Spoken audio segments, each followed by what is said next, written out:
sallallahu alaihi wa ala alihi wa sahbihi wa sallama tasliman katsira. Ya ayyuhalladzina amanu taqullaha haqqa tuqatih wa la tamutunna illa wa antum muslimun. Ya ayyuhan nasu taqu rabbakum alladzi khalaqakum min nafsin wahidah wa khalaqa minha zawjaha wa batha minhuma rijalan katsiran wa nisaa'a. Wattaqullaha alladzi tasaaluna bihi wal arham. Innallaha kana 'alaikum raqiba. Ya ayyuhalladzina amanu taqullaha وقولوا قولا سديدا يصلح لكم أعمالكم ويغفر لكم ذنوبكم ومن يطع الله ورسوله فقد فاز فوزا عظيما أما بعد فإن أصدق الحديث كتاب الله وخير الهدى هدى محمد صلى الله عليه وعلى آله وصحبه وسلم شر الأمور محدثاتها فإن كل محدثة بدعة وكل بدعة ضلالة وكل ضلالة في النار. Bapak sekalian, jamaah salat maghrib Masjid Ihsan rahmat Allah Subhanahu wa taala. Alhamdulillah, segala puji bagi Allah Subhanahu wa taala atas segala nikmat dan karunia yang Allah Subhanahu wa taala berikan kepada kita hingga pada kesempatan yang bahagia ini, tanggal 7 Jumadil Akhir 1444 Hijriyah, kita diberikan oleh Allah Subhanahu wa taala kesempatan untuk meraih pahala dari duduk di majelis ilmu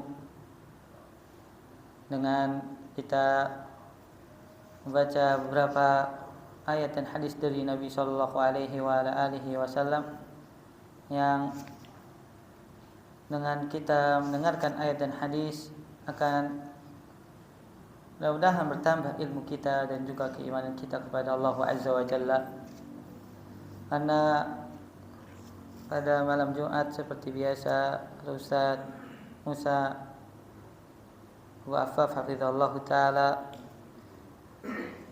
mengisi di masjid yang mulia ini, namun karena beliau sedang berada di kampungnya, yaitu di Lombok, maka ana menggantikan beliau untuk mengisi kekosongannya.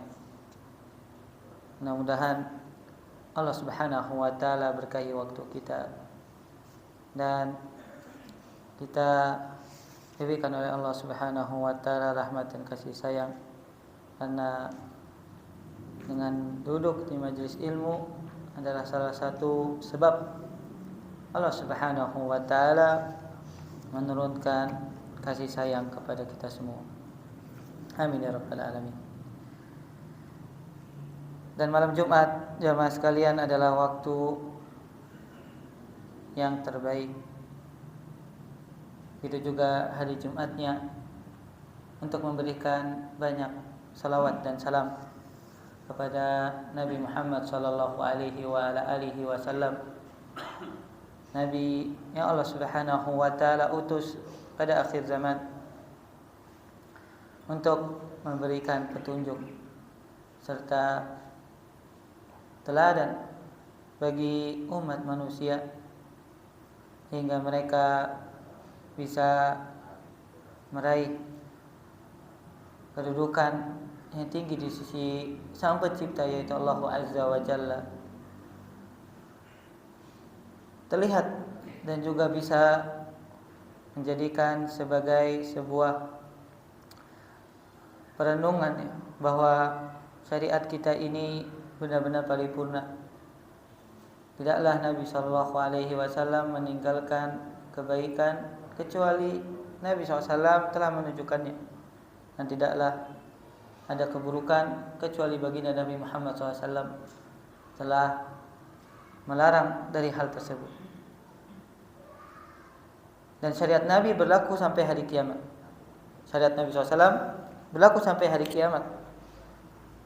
Walaupun kita melihat dan menyaksikan banyak muamalah atau transaksi yang berkembang hari demi hari, masa demi masa, namun karena kesempurnaan syariat dan juga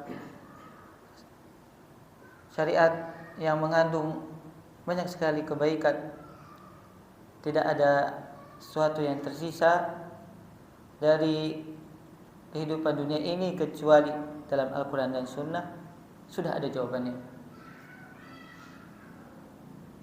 Mengetahuilah orang-orang yang Allah Subhanahu wa taala berikan taufik, dan tidak mengetahui atau bodoh orang-orang yang tidak Allah Subhanahu wa taala berikan taufik untuk mengetahui. Oleh karena itu, jamaah sekalian rahmat Allah Subhanahu wa taala, semua yang terjadi dalam praktek muamalah itu pasti kita akan mendapatkan jawabannya di dalam syariat yang mulia ini. Dan masih kita membahas tentang pengantar fikih jual beli dan harta haram yang dikarang oleh Ustaz Aminul Ba'its hafizallahu taala. Kita masuk pada pembahasan illah dari transaksi yang diharamkan oleh syariat, atau latar belakang kenapa transaksi itu dilarang di dalam syariat kita. Pada bahasan sebelumnya, beliau sudah menyebutkan ada 3 hal yang akan dibahas, atau 3 latar belakang kenapa transaksi diharamkan dalam syariat kita. Yang pada asalnya transaksi adalah halal, transaksi semuanya halal sampai ada dalil yang melarangnya, Kita masuk pada latar belakang transaksi haram yang pertama, yaitu tentang unsur kezaliman dalam muamalah. Nah, siapa yang membaca, Juan? Yang ada bukunya dibuka halaman 266. Ada yang membaca?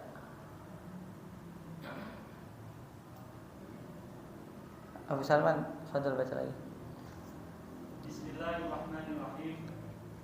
Alhamdulillahirabbil alamin.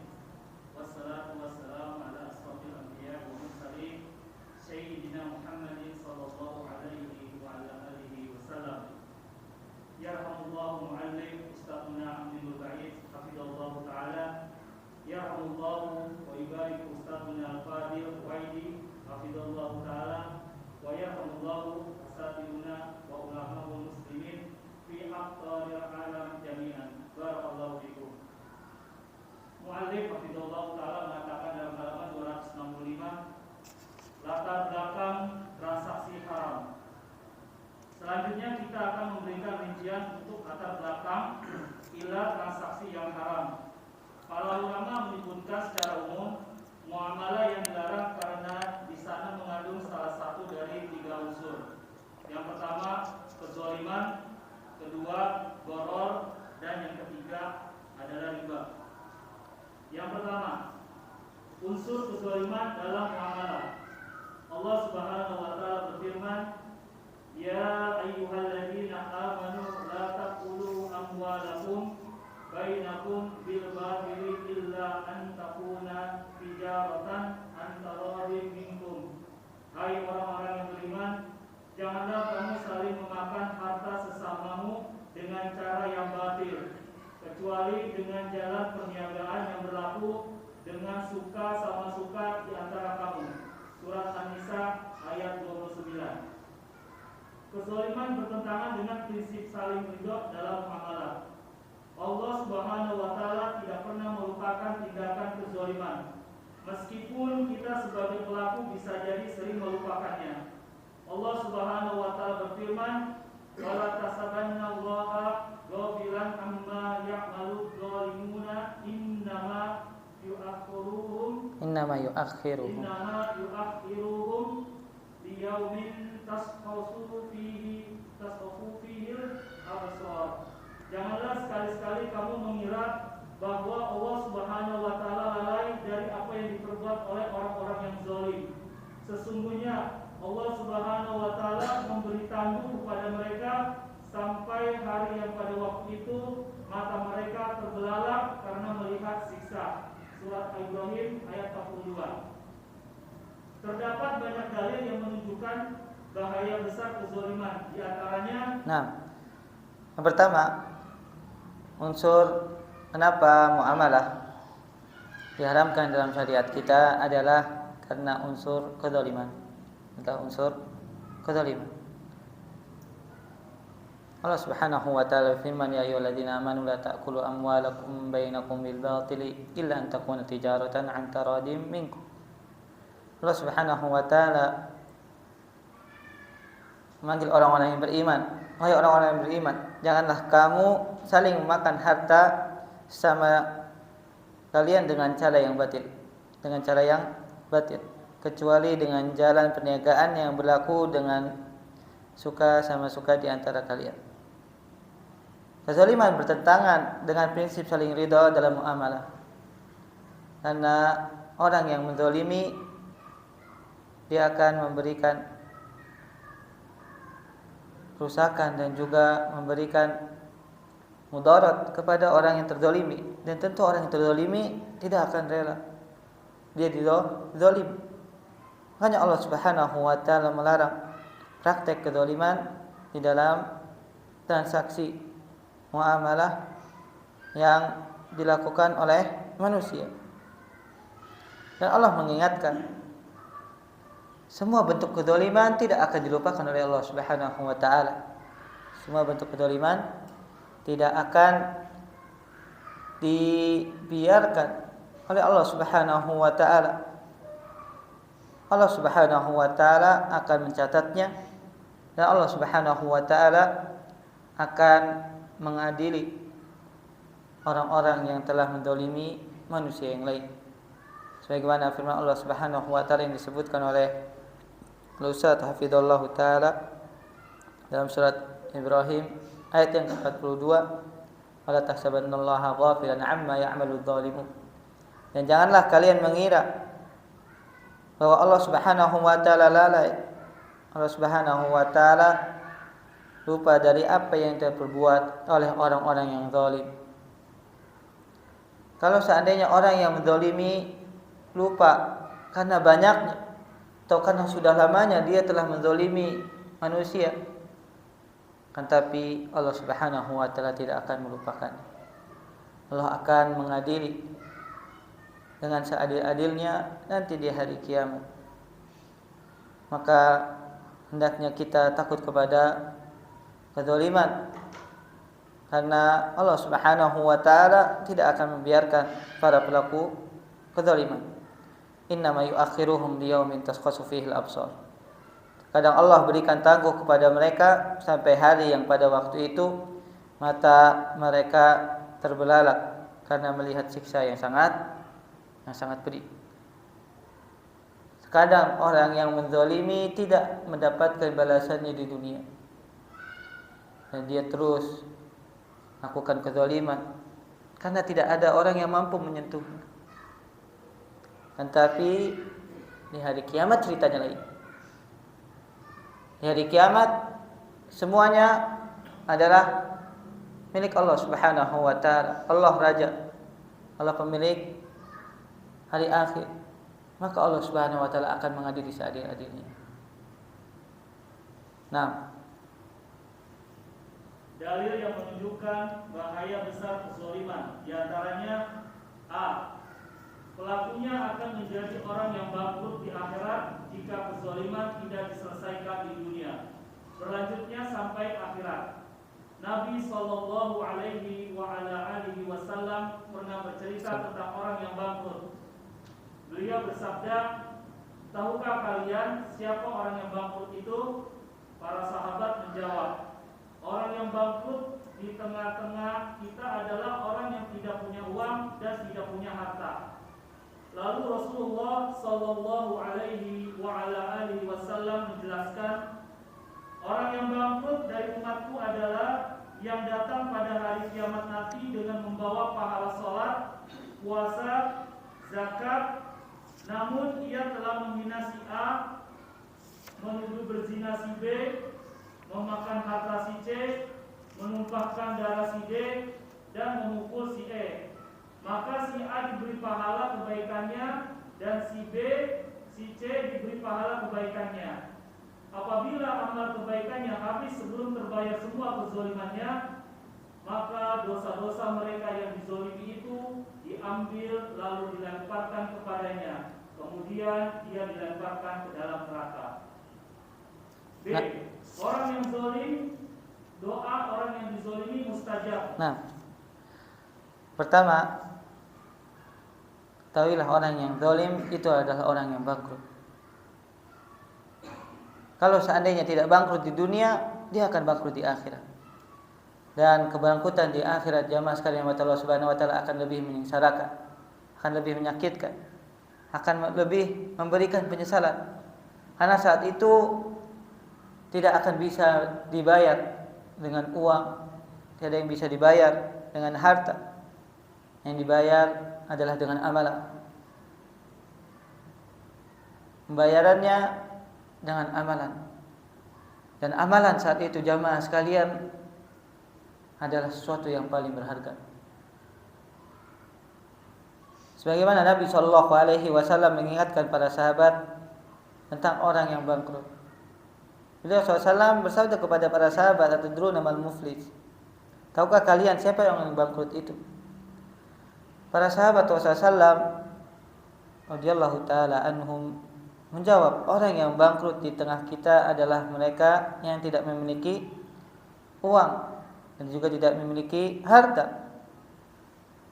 Malahu dinar wala mal. Maka Nabi sallallahu alaihi wasallam menjelaskan, perhatikan jamaah sekalian. Nabi sallallahu alaihi wasallam ingin memberikan peringatan kepada para sahabat dan juga itu peringatan untuk kita semua bahwa sebenarnya kebangkrutan bukan orang yang memiliki harta, bukan juga orang yang tidak memiliki uang.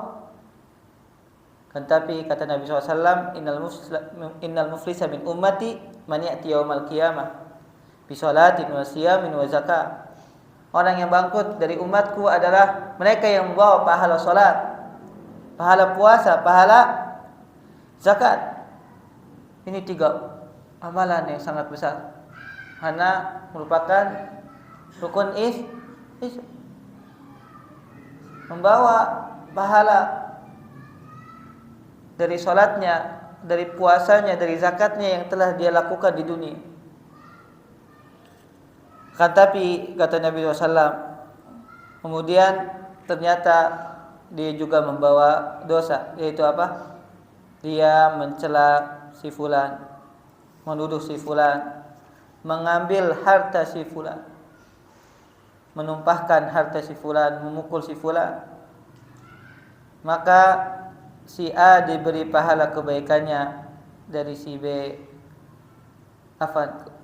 Maka si A diberi pahala kebaikannya dan si B, si C dan seterusnya, orang-orang yang telah dia zalimi, orang-orang yang telah dia hina akan diberikan pahala dari orang yang telah menzalimi mereka. Yang tadinya dia telah menzalimi fulan, maka fulan itu mendapatkan pahala secara gratis jamaah, cuma-cuma. Padahal saat itu jamaah sekalian, seseorang tidak akan pernah memberikan gratis kepada ibunya, kepada ayahnya dari pahala, karena semuanya membutuhkan. Karena semuanya apa? Membutuhkan. Tapi diberikan secara gratis kepada orang yang telah dia zalimi, yang telah dia hina, yang telah dia caci, yang telah dia tumpahkan darahnya, yang telah dia ambil hartanya secara cuma-cuma. Kalau seandainya pahala dia sudah habis, bayangkan sholat, zakat, dan puasanya ternyata sudah habis, tidak tersisa, maka kata Nabi SAW, dosa-dosa mereka yang zalim itu dilimpahkan kepada orang yang telah menzalimi mereka. Kemudian setelah itu dilemparkan ke dalam api neraka. Ya sekalian, Allah Subhanahu wa taala, hadis yang sangat agung ini sebenarnya sudah cukup membuat seseorang yang menzalimi itu berhenti jemaah dari menzalimi. Karena apa yang dia usahakan dari amalan ternyata diberikan secara gratis kepada orang-orang yang telah dia zalimi. Dan orang yang terzalimi tersebut tidak mendapatkan atau tidak memberikan maaf. Berbeda kalau seandainya memberikan maaf. Maka jamaah sekalian Allah Subhanahu wa taala, kalau antum pernah menzalimi orang, atau mengambil harta orang, maka dikembalikan dan minta kehalalannya. Kalau dia meminta kehalalannya dengan sesuatu yang lebih, berikan, daripada antum nanti diminta kapan? Di akhir, saat tidak berguna lagi harta, uang, dinar, dirham, rupiah tidak bermanfaat nanti di sana. Adanya adalah amalan soleh. Yang amalan soleh itu sangat bermanfaat sekali. Satu kebaikan saja jamaah itu lebih berat daripada timbangan keburukan, antum masuk surga. Tapi satu timbangan keburukan mengalahkan timbangan kebaikan antum masuk neraka. Maka saat itu jamaah, seorang benar-benar merasakan kebangkrutan yang luar biasa. Janganlah pernah menzalimi manusia. Jangan pernah menzalimi manusia, karena penyesalannya dan juga keburukannya akan didapatkan nanti di akhir. Nauzubillahi min dzalik. Nah, yang kedua, doa orang yang dizalimi mustajab. Tidak ada hijab untuk doanya. Orang yang dizalimi doanya sangat mustajab. Hingga Nabi sallallahu alaihi wasallam mengingatkan, ittaqi da'watal mazlum wa innaha laisa bainaha wa bainallahi hijab. Takutlah kalian terhadap doanya orang yang dizalimi, karena tidak ada tabir antara dia dengan Allah Subhanahu wa taala. Dalam riwayat lain, beliau mengatakan, da'watul mazlum mustajabah. Doanya orang yang dizalimi itu mustajab. Karena itulah dulu para ulama ketakutan ketika menzalimi orang lain. Jangan-jangan orang yang menzalimi ini mendoakan keburukan untuknya. Yazid bin Hakim mengatakan, belum pernah saya merasa segan melebihi segannya terhadap dibawa orang yang saya zalimi. Sementara saya tahu tidak ada yang akan menolongnya kecuali Allah Subhanahu wa taala. Lalu dia mengatakan kepadaku, saya pasrahkan perbuatanmu kepada Allah. Di antara kita ada Allah Subhanahu wa taala. Nah, poin yang kedua yang menjadikan seorang seharusnya takut dari menzalimi manusia adalah doa orang yang terzalimi itu sangat mustajab. Karena tidak ada antara Allah Subhanahu wa taala dengan orang yang terzalimi hijab.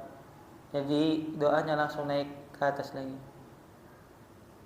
Kata Nabi sallallahu alaihi wasallam, takutlah kalian terhadap orang yang dizalimi, karena tidak ada tabir, tidak ada pembatas antara dia dengan Allah Subhanahu wa taala saat dia mengangkat tangannya. Mu'adz bin Jabal radhiyallahu taala anhu saat diperintahkan oleh Nabi SAW berdakwah ke negeri Yaman, di akhir hadis Mu'adz diberikan oleh Nabi sallallahu alaihi wasallam peringatan, wattaqi da'watal mazlum. Hai Mu'adz, takutlah engkau dari doa orang yang terzalim.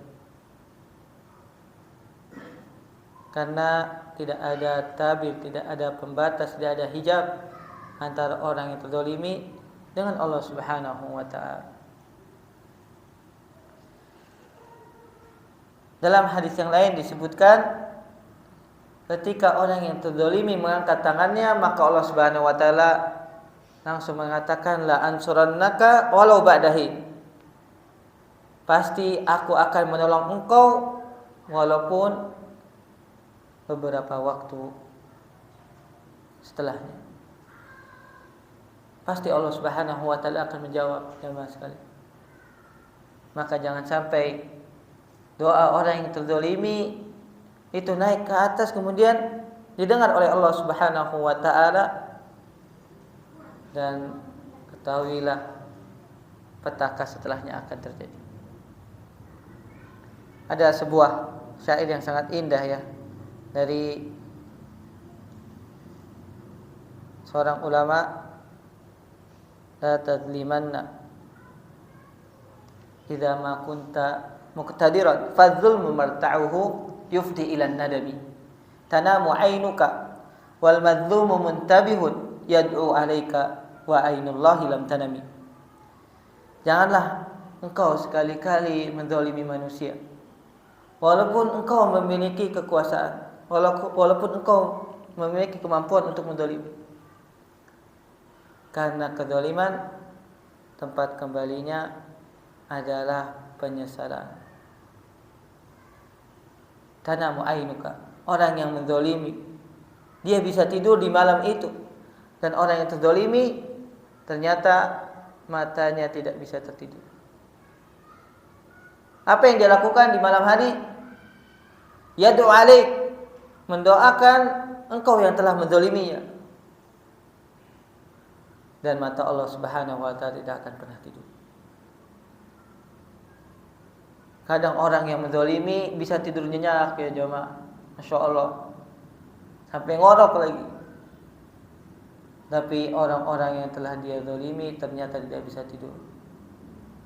Anda merasakan kesedihan, merasakan kesengsaraan, telah dizalimi oleh dia.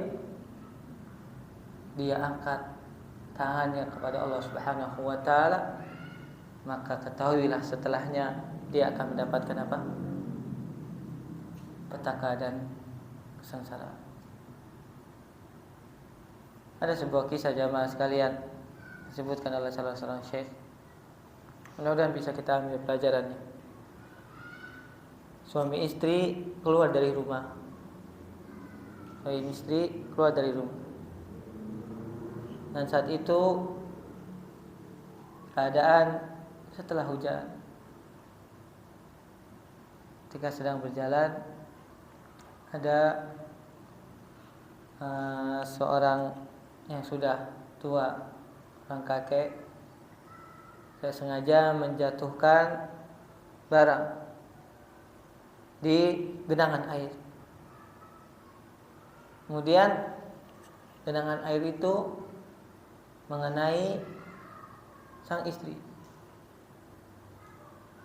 yang tadinya keluar dalam keadaan sudah apa?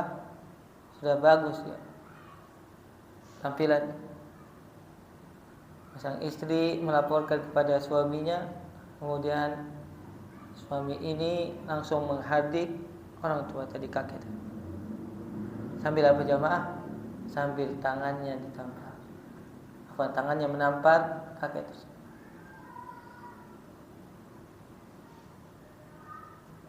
Kakek tadi tidak bisa membalas karena sudah tua jamaah.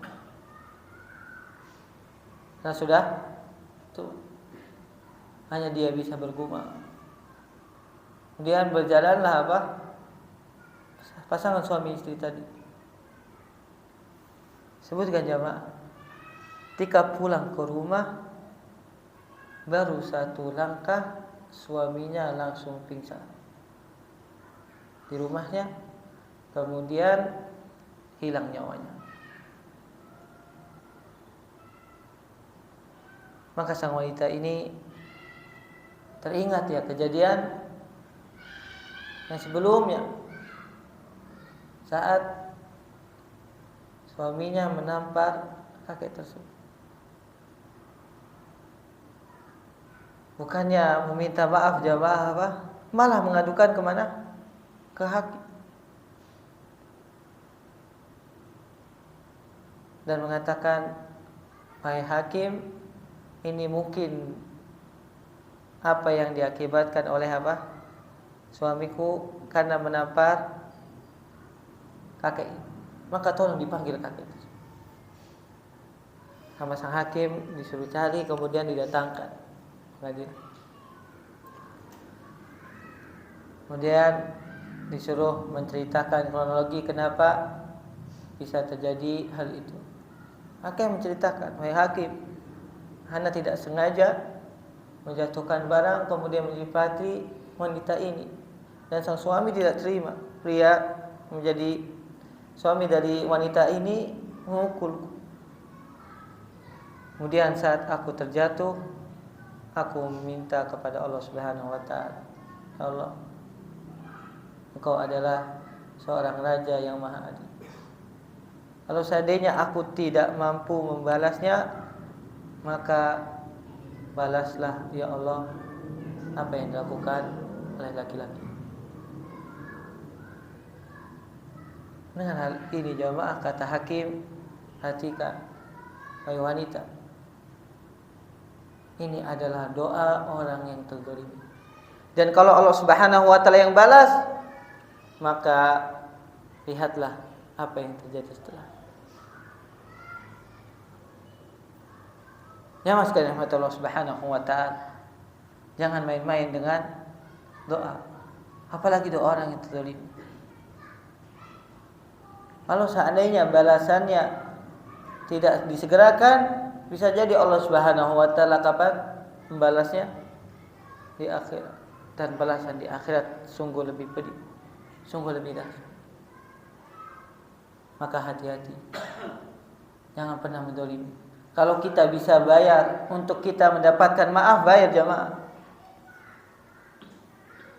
Jangan sampai dia berdoa kepada Allah Subhanahu wa taala, kemudian datanglah malapetaka dan musibah. Nah, yang ketiga, kezaliman adalah sumber kegelapan di hari kiamat. Dari Ibnu Umar radhiyallahu anhu, Nabi sallallahu alaihi wasallam bersabda, "Ad-dzulmu dzulumatun yaumal qiyamah." Kezaliman adalah kegelapan di hari kiamat. Kezaliman menjadi kegelapan di hari kiamat karena kezaliman ini akan menjadi tabir baginya, sehingga menghalanginya dari rahmat Allah Subhanahu wa taala dan menghalanginya untuk bisa melihat Allah Subhanahu wa taala di hari kiamat. Nah, yang ketiga, kezaliman adalah sumber kegelapan di hari kiamat. Nabi sallallahu alaihi wasallam pernah bersabda, "Adzulmu dzulumatun yaumal qiyamah." Kezaliman adalah kegelapan di hari kiamat. Seorang yang melakukan kezaliman, maka kegelapannya akan semakin pekat. Dan jamaah sekalian, sering ana ulang ya, bahwa nanti di akhirat itu tidak ada yang namanya penerangan. Tidak ada yang namanya cahaya. Semuanya berasal dari Allah Subhanahu wa taala cahaya. Karena listrik tidak ada, lampu tidak ada jemaah. Semakin seorang melakukan kezaliman, maka di sekitarnya akan semakin gelap. Karena kata Nabi SAW, kezaliman adalah kegelapan di hari kiamat. Kalau seandainya seseorang itu sudah tidak bisa melihat sekitarnya, apa yang terjadi jemaah? Ketakutan. Dia akan mengalami apa? Ketakutan yang sangat dahsyat. Karena apa? Di sekitarnya dia tidak bisa melihat. Sebagaimana kita semua jamaah, kalau sedang mati lampu, apa yang kita rasakan? Ketakutan. Dan di hari kiamat tentu lebih dahsyat. Maka berhati-hatilah dari kezaliman, karena akan mendatangkan kegelapan di hari kiamat. Nauzubillahi min dzalik. Nah, yang keempat, fadal. Kezaliman tidak akan pernah Allah biarkan. Dari Anas bin Malik radhiyallahu an, Nabi sallallahu alaihi wasallam bersabda, "Adapun kezaliman yang tidak mungkin dibiarkan oleh Allah Subhanahu wa taala adalah kezaliman hamba pada orang lain sampai kezaliman tersebut terbayar." Nah, yang keempat, kezaliman tidak akan pernah Allah biarkan. Nabi sallallahu alaihi wasallam pernah bersabda, "Wa amma dzulmul ladzi la yatrukuhu Allahu fa dzulmul ibadi ba'duhum ba'da hatta yadina li ba'dihim min ba'd." Kezaliman yang tidak Allah Subhanahu wa taala biarkan adalah ketika kezaliman terjadi antara para hambanya sampai kezaliman tersebut terbayar. Ya mas kalian Allah Subhanahu wa taala, kata Imam Ibnu Qayyim rahimahullah taala, ada 3 perbuatan kezaliman nanti di hari kiamat. Yang pertama, kezaliman seorang hamba kepada Allah Subhanahu wa taala, yaitu apa? Menyekutukannya. Maka bentuk kezaliman ini tidak akan pernah Allah Subhanahu wa taala ampuni. Allah Subhanahu wa taala firman, "Innallaha la yaghfiru ay yushraka bihi wa yaghfiru ma duna dzalika liman yasha." Sungguhnya Allah Subhanahu wa taala tidak akan mengampuni orang yang telah menyekutukannya, dan Allah Subhanahu wa taala akan mengampuni dosa yang berada di bawahnya dari dosa-dosa selain kesyirikan. Adapun dosa yang bisa diampuni adalah dosa yang berkaitan antara hamba dengan Rabb selain dari kesyirikan. Ada kemungkinan untuk diampuni. Dan yang ketiga, dosa yang tidak akan dibiarkan, atau kedzaliman yang tidak akan dibiarkan, yaitu kedzaliman antara sesama manusia, sesama makhluk. Sampai orang yang terzalimi tadi meminta maaf atau merelakan. Kalau tidak, Allah Subhanahu wa taala tidak akan membiarkan. Sampai-sampai disebutkan oleh Nabi SAW, seekor domba yang tidak memiliki tanduk, ketika ditanduk oleh seekor domba yang memiliki tanduk, itu akan diadili, akan dibalas. Sampai seekor domba jauh. Apalagi manusia. Allah Subhanahu wa taala tidak akan biarkan. Maka kalau antum bisa meminta halal di dunia ini, lakukan jemaah. Jangan sampai nanti perkaranya dibawa di mana? Di akhirat. Sangat merugi jemaah, sangat menyesal. Orang yang dibayarnya dengan amalan, padahal dia sudah bersusah payah mengumpulkan bekal, diberikan cuma-cuma kepada orang yang telah dia zalimi. Nah, itu beberapa dalil dari hadis Nabi Shallallahu Alaihi Wasallam. Begitu juga dari beberapa ayat tentang bagaimana buruknya balasan bagi orang-orang yang menzalimi manusia. Dan kita masuk pada pembahasan yang berkaitan dengan muamalah. Contoh-contoh bentuk kezaliman dalam muamalah. Nah, contoh-contoh bentuk kezaliman dalam muamalah. Yang pertama, menipu. Nabi sallallahu alaihi wa ala alihi wasallam bersabda, "Man ghasya falaysa minni." Siapa yang menipu, maka dia bukan bagian dariku. Termasuk di antara penipuan adalah tidak menceritakan aib barang padahal penjualnya tahu bahwa pada barang yang dia jual itu ada cacatnya. Nabi sallallahu alaihi wa ala alihi wasallam pernah melewati setumpuk gandum yang dijual. Lalu beliau memasukkan tangannya. Ternyata ada yang basah. Kemudian beliau bersabda, "Mengapa tidak kamu taruh di atas biar dilihat orang? Siapa yang menipu, maka dia bukan golonganku." Nah, yang pertama penipuan. Nabi SAW bersabda, "Man ghasya falaysa minni." Siapa yang menipu maka dia bukan bagian dariku. Kata para ulama, ketika Nabi SAW mengatakan bukan bagian dariku, itu termasuk dosa besar, karena tidak digolongkan dengan golongan Nabi Muhammad SAW. Dan bentuk penipuan ini banyak sekali dilakukan, terutama yang berkaitan dengan apa? Jual beli. Berapa banyak dari manusia yang menipu di dalam transaksi jual beli mereka. Pernah Nabi SAW melewati seorang pedagang yang menjual gandum. Kemudian Nabi SAW memasukkan tangannya ke dalam gandum, dan ternyata beliau SAW dapati gandum tersebut basah. Maka Nabi SAW bersabda, "Afala ja'altum fawqa ta'am kayyarahu nas man ghasya falaysa minni." Ini asbabul wurud. Sebab Nabi SAW bersabda dengan hadis ini ketika Nabi SAW mendapati ada yang basah dari gandum tersebut, namun disembunyikan di bawah. Maka beliau mengatakan, kenapa engkau tidak meletakkannya di atas agar manusia melihatnya, agar manusia bisa menilainya hingga ingin membeli atau tidak.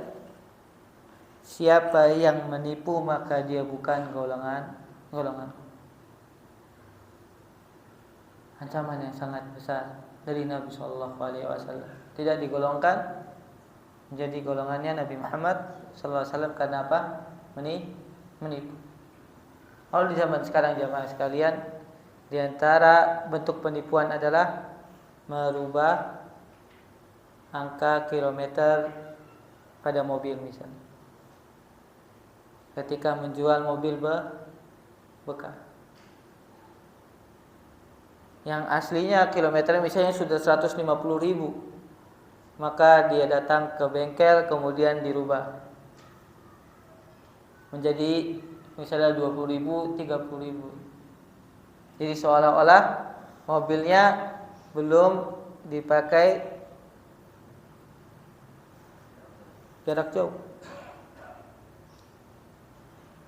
Ini merupakan bentuk penipuan. Tentu jamaah, mesin yang kilometernya lebih banyak akan performanya akan lebih apa? Menurun dibandingkan mesin yang dipakai hanya beberapa kilometer saja atau beberapa ribu kilometer saja. Benar gak jamaah? Itu juga jualan otomotif, mobil atau motor dihiasi bodinya, seolah dicat ulang kemudian dipoles misalnya, padahal mesinnya Allah musta'an, mesinnya sudah apa? Sudah kebanjiran lagi atau sudah aus,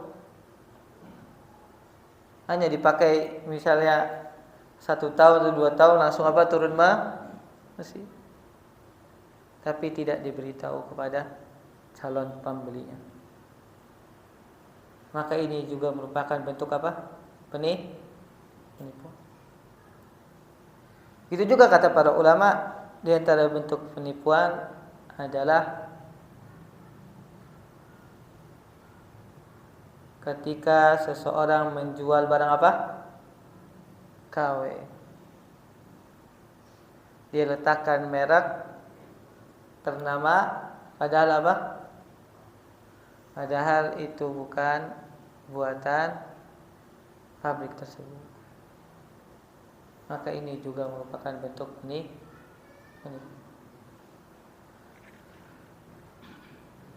Nah, jamaah sekalian, itu beberapa bentuk penipuan pada transaksi di zaman sekarang. Itu juga berkaitan dengan handphone ya. Berapa Anda lihat kasihan di marketplace ya, itu menjual spesifikasi yang sangat tinggi. Ketika datang HP-nya Allah musta'an, kadang tidak bisa dicas atau baru dipakai sehari baru rusak. Ditulisnya spesifikasinya tinggi, ternyata ketika sampai di rumah ternyata handphone mainan. Jamaah sekalian yang Allah Subhanahu wa taala, setelah itu Anda lihat atau Anda baca komentarnya ya. Saat sudah sampai barangnya, si penjual tidak merespon lagi. Maka hati-hati jamaah. Kalau tidak diridhoi, nanti akan datang kapan? Hari kiamat. Hendaknya bertakwa kita kepada Allah Subhanahu wa taala dalam masalah jual beli. Jangan sampai kita pernah menipu manusia. Walaupun pada awalnya kita senang ya akhirnya saya bisa mendapatkan pembeli dengan harga yang tinggi padahal saya sudah menipunya. Atau kebalikannya, kita menipu penjual misalnya, mendapatkan harga yang murah dengan berdusta misalnya. Ternyata apa? Itu merupakan bentuk kezaliman. Allah Ta'ala alam Nah, sudah masuk waktu Isya ya. Kita dengar azan terlebih dahulu.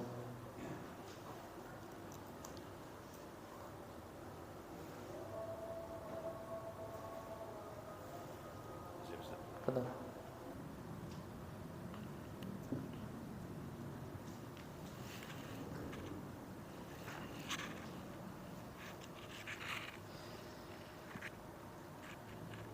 Nah. Alhamdulillahirabbil alamin wassalatu wassalamu ala nabiyina Muhammadin wa ala alihi wa ashabihi wa tabi'ahum bi ihsanin ila yaumil wa ba'd. Adalah yang kedua, misalnya jual beli Najasyi. Ada 3 bentuk jual beli Najasyi. Yang pertama, berpura-pura menawar harga padahal tidak hendak membeli. Yang kedua, memuji barang padahal aslinya tidak. Yang ketiga, menyebutkan harga pula secara dusta. Dari Ibnu Umar radhiyallahu anhu, beliau mengatakan Nabi sallallahu alaihi wa ala alihi wasallam melarang Najasyi. Jual beli Najasyi pada hakikatnya masuk dalam kategori penipuan, hanya saja dikhususkan mengingat praktek semacam ini sangat banyak terjadi di masyarakat. Nah, yang kedua di antara bentuk kezaliman adalah jual beli najas. Apa itu jual beli najas? Ustaz Hafizullah Ta'ala menyebutkan 3 bentuk ya. Yang pertama, berpura-pura menawar harga padahal tidak hendak membeli saat terjadi jual beli lelang. Jadi seorang menyewa atau memerintahkan kawannya ketika terjadi jual beli lelang, kawannya ini yang sudah dibayar atau yang sudah memiliki kesepakatan untuk setiap orang yang ingin membeli dia naikkan terus. Misalnya dibuka harga 1 juta, maka ada orang yang mengatakan 1.100.000. Orang yang tadi sudah disewa atau dibayar dia mengatakan 1.200.000. Ini ada yang mengatakan 1.500.000. Maka orang yang tadi disewa atau yang dibayar untuk menaikkan harga dia mengatakan 1.700.000. Terus diangkat sampai harga yang tinggi. Padahal tidak mau membeli. Hanya ingin harga menjadi tinggi. Maka ini termasuk jual beli najas. Yang kedua, memuji barang padahal aslinya tidak. Dia puji setinggi langit. Misalnya apa? Kualitas terbaik, premium. Kualitas yang paling tinggi. Misalnya nomor 1. Padahal apa? Itu adalah barang yang biasa. Kemudian yang ketiga, menyebutkan harga kulak secara dusta. Dia mengatakan ini harga grosir misalnya. Padahal itu harga eceran. Ini termasuk apa? Jual beli najas. Dan 3 bentuk ini semua dilarang oleh Nabi SAW. Nah, Nabi SAW anin najas. Nabi SAW melarang dari jual beli najas. Karena semuanya kembali kepada penipuan. Nah, yang ketiga, ihtikar, menimbun untuk monopoli, menimbun barang dan menyimpannya sehingga masyarakat kesulitan mendapatkannya, padahal mereka sangat membutuhkan, agar harganya naik lalu dijual ketika harga naik. Itulah menimbun untuk memonopoli pasar. Dari Ma'mar radhiyallahu an, Nabi sallallahu alaihi wa ala alihi wasallam bersabda, "Man ihtakar fa huwa khati." Siapa yang melakukan ihtikar maka dia berbuat dosa. Ada 2 keadaan ihtikar yang haram. Yang pertama, dilakukan pada saat barang mulai langka. Jika menipu dilakukan ketika ketersediaan barang normal atau melimpah, tidak termasuk ihtikar. Yang kedua, barang yang ditimbun adalah barang yang dibutuhkan masyarakat dan mereka akan mendapatkan kesulitan jika barang ini ditimbun, seperti bahan makanan pokok. Menimbun barang yang bukan kebutuhan pokok manusia ini tidak terlarang. Nah, yang ketiga bentuk kezaliman kata Ustaz Hafizullah Ta'ala adalah menimbun atau ihtikar dalam bahasa Arabnya. Menimbun barang dan menyimpannya sehingga masyarakat kesulitan mendapatkannya. Kemudian ketika masyarakat mencari barang tersebut, harganya dia naikkan. Inilah yang dikatakan sebagai ihtikar. Dan Nabi Shallallahu Alaihi Wasallam pernah bersabda, siapa yang melakukan ihtikar penimbunan, maka dia telah berdosa. Maka dia telah berdosa dengan berbuat kezaliman. Berbuat kezaliman kepada manusia. Terus hafizallahu taala, ada dua keadaan ihtikar. Dua keadaan di mana seseorang menimbun dan dia terjatuh ke dalam bentuk kezaliman. Yang pertama dilakukan saat barang mulai langka. Dia timbun hingga ketersediaan barang normal. Jika dia menimbun ketika ketersediaan barang normal atau melimpah, maka dia tidak masuk ihtikar. Tapi kalau saat barang langka, dia sengaja timbun kemudian dia keluarkan saat orang-orang benar membutuhkan, maka ini termasuk ihtikar. Yang kedua, barang yang ditimbun adalah barang yang dibutuhkan oleh masyarakat. Seperti pernah terjadi minyak goreng ya. Siapa yang menimbun minyak goreng padahal itu merupakan kebutuhan masyarakat, maka dia telah berbuat kezaliman. Dan berapa banyak orang yang terzalimi dengan perbuatan dia. Nauzubillahi min dzalik. Bahan makanan pokok ketika dia timbun, kemudian manusia sangat membutuhkannya, kemudian dia jual dengan harga yang tinggi, maka ini termasuk bentuk kezaliman dan tentu akan mendatangkan petaka dan keburukan bagi pelakunya. Adapun selain dari kebutuhan pokok, maka tidak terlarang.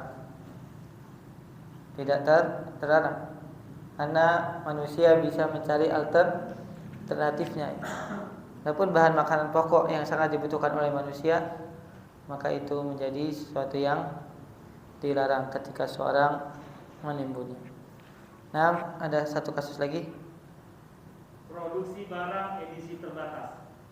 Boleh bagi perusahaan untuk membuat produk dengan edisi terbatas dengan melarang pihak lain untuk menirunya atau mengopinya. Dan ini bukan termasuk ihtikar. Meskipun kebijakannya menyebabkan barang langka sehingga hukumnya dibolehkan. Alasan dibolehkan yang pertama adalah hak cipta terhadap barang ini merupakan properti milik perusahaan sehingga dia berhak untuk memproduksi sesuai jumlah yang dia inginkan. Yang kedua, barang yang diproduksi umumnya bukan kebutuhan umum. Ya. Adapun ada sebuah kasus, kata Ustaz, sebuah perusahaan memproduksi barang terbatas atau edisi terbatas, maka ini merupakan bentuk ihtikar. Karena pada asalnya si perusahaan ini memiliki hak cipta, maka terserah dia memproduksi berapa. Misalnya seperti mobil-mobil yang dijual hanya beberapa unit, itu tidak termasuk ihtikar. Karena pada asalnya perusahaan yang menentukan berapa jumlah unit yang dia ingin produksi. Dan yang kedua, biasanya barang-barang yang edisi terbatas itu bukan merupakan bahan makanan pokok, bukan merupakan produk yang sangat dibutuhkan oleh manusia, maka diperbolehkan. Wallahu ta'ala a'lam bishawab. Untuk yang kedua, unsur gharad dalam jabri, insyaallah kita akan bahas pada pertemuan berikutnya. Semoga Allah Subhanahu wa taala memberikan kepada kita ilmu yang bermanfaat. Fadal, ada beberapa menit ya. Ada yang ingin bertanya, silakan. Dulu Pak. Fadal. Assalamualaikum. Banyak kegelapan yang kita lakukan sedangkan kita belum mengetahui ilmunya, Ustaz. Seperti hanya yang kita sampaikan tadi, seperti hanya jual beli. Dengan keadaan kita yang tidak tahu ilmunya, kemudian mengetahui ilmunya, sedangkan sudah melakukan hal yang kesalahan dan kegelapan, bagaimana untuk kita menetralisir dengan kesalahan-kesalahan tadi, Ustaz? Nah, kalau seandainya antum masih hafal Atau masih ingat orang yang pernah antum tipu, antum datang. Semampu antum untuk mencari orang tersebut, kemudian meminta kehalalan. Karena ini berkaitan dengan kedzaliman antar sama manusia. Kalau seandainya sudah berusaha antum tidak mendapatkannya, atau sudah lupa sudah berapa lama waktu, maka kata para ulama yang kedua, perbanyak amalan soleh. Perbanyak apa? Amalan soleh. Agar kalau seandainya dia tidak ridho, antum masih punya cadangan amalan soleh. Atau yang ketiga, kalau seandainya antum masih ingat berapa orang atau berapa nilai yang antum zalimi, antum sedekahkan atas nama orang tersebut. Sedekahkan atas nama orang tersebut. Semoga dengan itu Allah Subhanahu wa taala menerima kesalahan kita dan kezaliman yang telah kita lakukan yang dahulu kita belum mengetahui. Nah, bisa. Seperti hanya orang yang menzalimi, seperti hanya orang yang punya hutang. Si A punya utang ke B, B punya utang ke C. Apakah seperti hal seperti ini amalannya bisa transfer ke orang-orang yang terzalimi tadi? Di saat si A punya utang ke B, B utang ke C, dan seterusnya begitu, ada kaitannya kayak bola berputar itu, Ustaz. Itu bisa diberikan sama lain gitu. Nah, kalau berkaitan dengan harta, sekali lagi jamaah, itu semua akan diminta pertanggungjawabannya di hadapan Allah Subhanahu wa taala. Apalagi masalah hutang. Kalau seandainya hutang itu berputar dan semuanya secara lunas dengan putaran tersebut, insyaallah tidak apa-apa. Insyaallah tidak apa-apa. Yang bahayanya kalau tidak berputar. Apalagi orang banyak berhutang dan berhutang untuk mendapatkan ketenaran dan kedudukan. Apalagi tidak ada niat untuk membayar, maka hati-hati, bisa jadi dia akan membayar dengan apa? Amalan nanti di mana? Di akhirat. Allah taala. Assalamualaikum warahmatullahi wabarakatuh.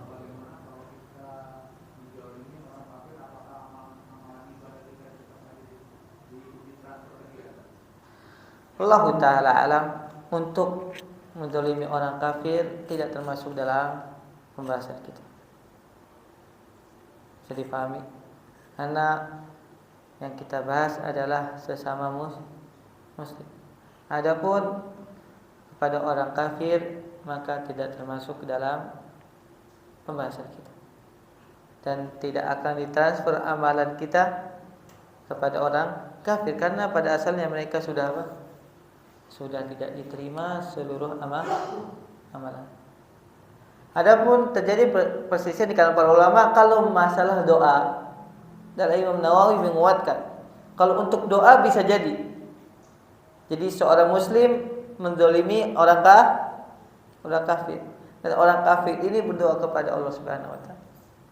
Bisa jadi orang kafir ini diijabah doanya karena dia telah terzalim. Adapun amalan tidak. Paham? Kalau doa Allah taala alam bisa jadi. Subhanallah wa bihamdika, asyhadu an la ilaha illa anta, astaghfiruka wa atubu ilaik. Assalamualaikum warahmatullahi wabarakatuh.